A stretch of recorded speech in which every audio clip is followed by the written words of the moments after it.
Hi friends, അപ്പോൾ ഇനി നമുക്കൊരു വാഷി ടേപ്പ് ഉണ്ടാക്കാം. അപ്പോൾ അതിനായിട്ട് പേപ്പറിൽ കുറച്ച് ലൈൻസ് ഒക്കെ ഇട്ട് ജസ്റ്റ് ഒന്ന് കട്ട് ചെയ്തെടുക്കുന്നുണ്ട്. ഇനി നമുക്ക് ഇതിനൊരു ഡിസൈൻ കൊടുക്കണം. അപ്പോൾ ഞാനൊരു പിങ്ക് ക്യാരറ്റ് കോമ്പിനേഷനിലുള്ള ഡിസൈനാണ് കൊടുക്കാൻ പോകുന്നത്.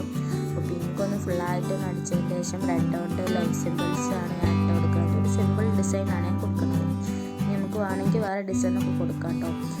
ഇനി നമുക്ക് ഒരു ചുറ്റാൻ പറ്റിയ റോള് വേണം. അപ്പോൾ അതിനായിട്ട് ഞാനൊരു പഴയ ബുക്കിൻ്റെ ഒരു ബാക്ക് കവർ പോർഷനിൽ ഒരു ചെറിയൊരു കവർ എടുത്തിട്ടുണ്ട്. ഇനി നമുക്ക് അതൊന്ന് റോൾ ചെയ്തെടുക്കുക. അപ്പോൾ അത് ഒട്ടിക്കണം. എന്നിട്ട് നമുക്കതൊന്ന് വെച്ച് നോക്കണം. അപ്പോൾ വെച്ച് നോക്കുമ്പോൾ കുറച്ച് ലെങ്ത്ത് കൂടുതലായതുകൊണ്ട് ഞാൻ ജസ്റ്റ് ഒന്ന് കട്ട് ചെയ്തിട്ടുണ്ടായിരുന്നു. അതാണ് ഇപ്പോൾ ഞാൻ ആ ഒട്ടിച്ചാണ് അങ്ങോട്ട് തന്നെ മാറ്റണത്. നമുക്കതൊന്ന് കട്ട് ചെയ്തിട്ട് നല്ലപോലെ ഒട്ടിച്ചു കൊടുക്കുക. അപ്പോൾ അത് കട്ട് ചെയ്ത് കഴിഞ്ഞതിന് ശേഷം ഇത് ഫുള്ളായിട്ട് നോക്കിക്കുക. ഇനി നമുക്ക് ഒരു സെക്യൂർ ആയിരിക്കാൻ വേണ്ടിയിട്ട് സെക്യൂർ ആക്കാൻ വേണ്ടി ഒരു സാധനം വേണം. അപ്പോൾ അതിനായിട്ട് ഒരു ചെറിയ ബാക്ക് കവർ പോർഷൻ തന്നെ ഒരു ചെറിയ പോർഷൻ എടുത്തിട്ട് അതൊന്ന് കട്ട് ചെയ്തെടുക്കുന്നുണ്ട്. ഇനി നമുക്കത് വർക്കിംഗ് ആണെന്ന് നോക്കാം. അപ്പോൾ ഞാനൊരു ചെറിയ പോർഷൻ അപ്പോൾ അതിന് ജസ്റ്റ് ഒന്ന് കീറി എടുക്കുന്നുണ്ട്.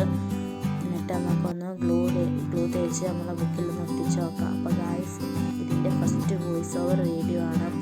അപ്പോൾ കുറേ തെറ്റുകുറ്റങ്ങളൊക്കെ ഉണ്ടാവും. അപ്പോൾ നിങ്ങളൊക്കെ ഒന്ന് ക്ഷമിക്കുക. ഞാൻ ഇതിനു മുമ്പ് വീഡിയോസ് ഇട്ടതൊക്കെ സോങ്സ് മാത്രം ഇട്ടുണ്ടായിരുന്നു. അപ്പോൾ എനിക്കൊരു ആഗ്രഹം ഉണ്ടായിരുന്നു ഇങ്ങനെ വോയിസ് ഓവർ കൊടുക്കണം എന്ന്. അപ്പോൾ വോയിസ് ഓവർ കൊടുത്തിട്ടുള്ള ഒരു ഫസ്റ്റ് വീഡിയോ ആണ്. അപ്പോൾ എല്ലാവരും സപ്പോർട്ട് ചെയ്യുക. അപ്പോൾ അത് ഒട്ടിച്ചപ്പോൾ സക്സസ്ഫുൾ ആയി വന്നിട്ടുണ്ട്. അപ്പം നിർത്തുന്നുള്ളൂ. Bye friends.